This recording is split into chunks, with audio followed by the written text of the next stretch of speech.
Mag-ensalada tayo ng talbos ng kamote. Ano po? Talbos ng kamote ang ating gawing ulam ngayon. Tapos idol, yan ang pang sahog natin, pang rekado.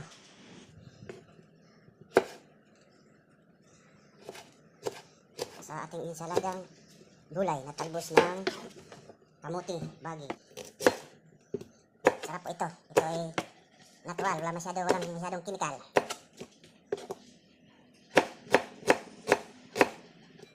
Abusan po natin ng medyo mainit na tubig ang ating talbos ng kamuting bagin.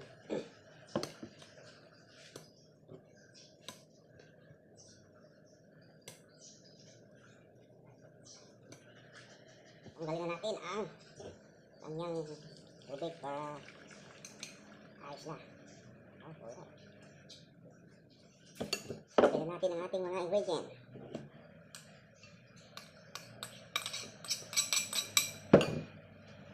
Itlog na pula, sibuyas, na puti, at saka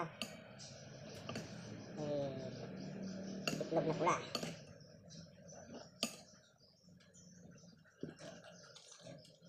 Lagyan po natin ang pamintang pino.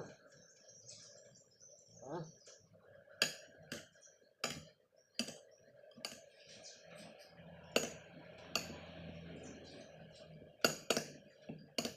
sarap ka idol, malayo sa sakit.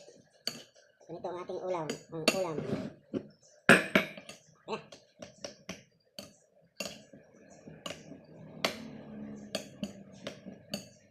Ay po, kaya na tayo. Ensaladang talbos sa kamote po, ang ulam natin.